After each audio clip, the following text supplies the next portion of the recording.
करुणी तथागत गौतम बुद्ध विश्वातील सर्वोत्तम संविधान लिहून सर्वांना प्रगतीच्या वाटा खुल्या करून देणारे घटनेचे शिल्पकार विश्वरत्न डॉक्टर बाबासाहेब आंबेडकर आरक्षणाचे जनक लोकराजे राजश्री छत्रपती शाहू महाराज बहुजनांचा हुंकार क्रांती सूर्य महात्मा ज्योतिबा फुले क्रांती ज्योती मशाल क्रांती ज्योती सावित्रीबाई फुले बाबासाहेबांची सावली दलितांची माऊली त्यागमूर्ती माता रमाई आपल्या प्रभावी लेखणीतून आणि गुणावाची शायरीतून वंचितांची व्यथा मांडणारे लोकशाहीर अण्णाभाऊ साठे दिवसा गावातील गाण साफ करून संध्याकाळी कीर्तन आणि प्रबोधनाच्या माध्यमातून लोकांच्या मस्तकातील अज्ञान आणि अंधश्रद्धेची गहन साफ करणारे संत गाडगे बाबा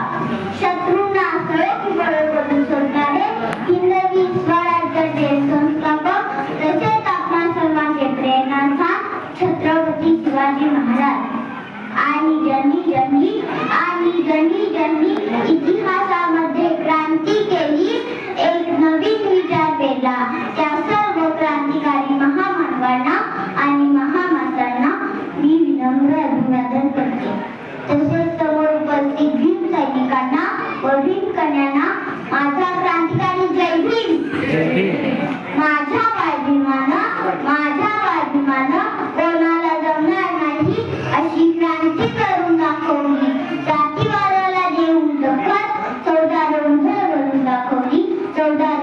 करून दाखवली अन्यायकारक विचारांनी भरलेल्या मनुस्मृतीची होळी करून दाखवली विश्वरत्न डॉक्टर बाबासाहेब आंबेडकरांमुळे आपल्याला जो काही उभार मिळाला आहे हा उभार आपल्याला मिळण्यासाठी डॉक्टर बाबासाहेब आंबेडकरांना कितीतरी दुःख अपमान सहन करावा लागला आणि त्यानंतरच आपण या समाजामध्ये ताट मानेने वावरताना दिसत आहोत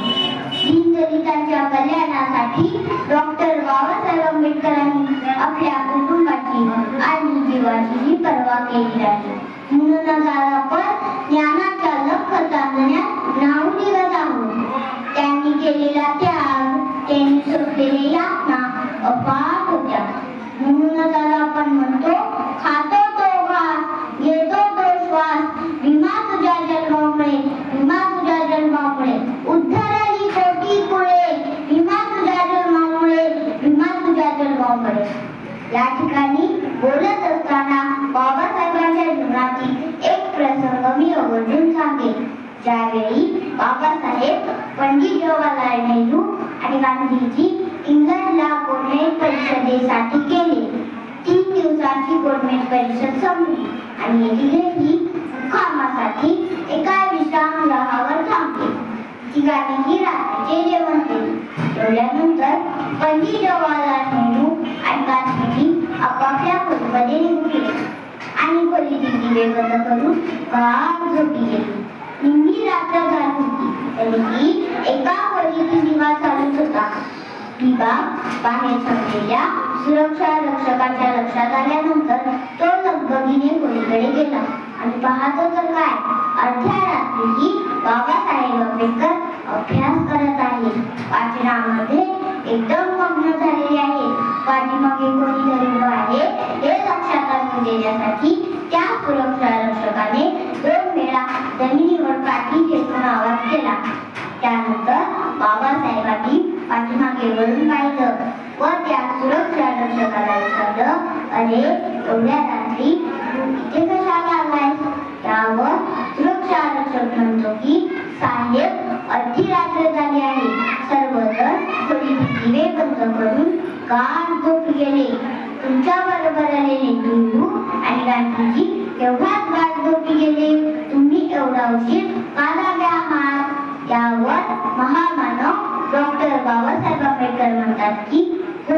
बरोबर आहे तुझं नेहरू व गांधीजी तेव्हाच गाढ झोपी गेले कारण त्याचा समाज जागा आहे पण हजारो वर्ष झाली माझा समाज झोपलेला आहे आणि या माझ्या समाजाला जाग करण्याकरता मला जाग राहिलंच पाहिजे पाहिजे. एवढं कष्ट घेतले विश्वरत्न डॉक्टर बाबासाहेब आंबेडकरांनी. ते म्हणतात ना, माझ्या झोपलेल्या पिढ्या मला जागाया पाहिजे, सूर्य झोपत होता कधी असं वागाया पाहिजे, असं वागाया पाहिजे. होय, खरंच बाबासाहेब आयुष्यभर त्या सूर्यासारखेच वागले. दीनदलितांच्या अंधारलेल्या जीवनात प्रकाश देण्याचं काम बाबासाहेबांनी केले. बाबासाहेबांनी कोण्या एका समाजासाठी नाही, तर देशातील प्रत्येक दीन,